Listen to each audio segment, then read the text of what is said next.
Americans try Japanese street snacks for the first time. If you've ever walked through the streets of Tokyo, Osaka, or Kyoto, you know that Japan is not only famous for sushi and ramen, it's also a paradise of street snacks. These small bites are bold, flavorful, and sometimes surprising for first-timers. Today, we are diving into what happens when Americans try Japanese street snacks for the very first time. The curiosity before the first bite. Imagine strolling through a bustling Japanese night market, lanterns glowing overhead, the air filled with the scent of soy sauce, sizzling batter, and something sweet baking in the distance. For Americans, who might be used to hot dogs, pretzels, or funnel cakes as street food, Japanese snacks can feel like stepping into another world. At first, there's hesitation. The dishes look different.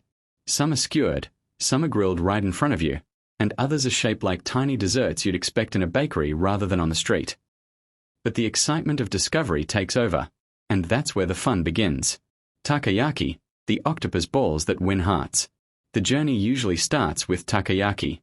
These golden, round balls are made of batter filled with small pieces of octopus, topped with mayo, a sweet savory sauce, and sprinkled with dried bonito flakes that dance in the steam. The first American brave enough to try often hesitates. Octopus? Really? But one bite in, the crispy outside and creamy inside win them over. The texture surprises people. It's not chewy like they fear, but tender, flavorful, and comforting. Soon, everyone is reaching for a bite, laughing as they burn their tongues because takoyaki is always hotter than it looks. Taiyaki, a fish-shaped dessert full of surprise. Next up is taiyaki, a warm, fish-shaped cake filled with sweet red bean paste, custard, or chocolate. For Americans, the shape is already unusual. Why is my dessert shaped like a fish? But the first bite brings a wave of delight. The outside is like a waffle, slightly crispy, while the inside bursts with rich, sweet filling. This snack often becomes the favorite of the group. Some even say, "I wish we had these at every street corner back home."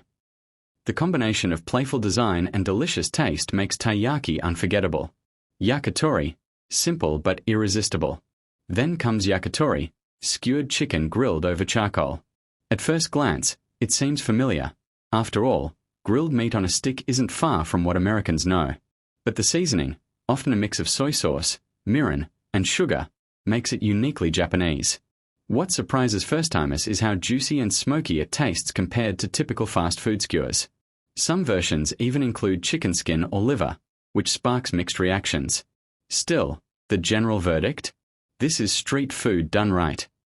Dango, sweet rice dumplings on a stick. For dessert lovers, dango is next. These chewy rice dumplings, glazed with sweet soy sauce, look like colorful little spheres on a skewer. The texture is unusual, soft, sticky, and stretchy. Some Americans love it immediately, comparing it to marshmallows, while others are puzzled. Still, the cultural experience makes it special. Eating dango under cherry blossom trees, like in Japanese tradition, adds a magical moment that connects food to memory. Okonomiyaki, the Japanese pancake. Finally, one of the most dramatic street foods, okonomiyaki.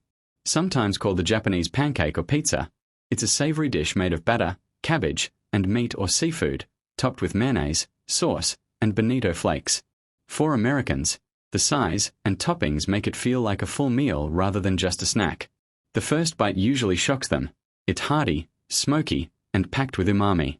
Many say, this should be on American menus. The balance of flavors leaves a lasting impression. The emotional journey of food. Trying Japanese street snacks for the first time isn't just about taste. It's about connection, culture, and curiosity. Americans often start with nervous laughter and a bit of skepticism. But by the end, they're wide-eyed with appreciation, not only for the flavors but also for the stories behind each dish. Food becomes the bridge between two worlds. Takoyaki teaches them about Osaka's lively food culture. Taiyaki introduces a playful twist on dessert, and okonomiyaki shows how creativity defines Japanese cuisine. The experience transforms from simple snacking into a cultural exchange. Final reflections. By the time the journey ends, the group isn't just full, they're inspired. Inspired by how street food can carry history, creativity, and identity all in a single bite. They leave saying things like, "I came for the food, but I'm walking away with a whole new appreciation for Japanese culture." And maybe that's the magic of Japanese street snacks. They're more than food. They're an invitation into a culture, a way to connect with strangers, and a memory that lingers long after the last bite. So, whether it's your first time or your 100th, trying Japanese street snacks is always more than just eating. It's an adventure worth taking.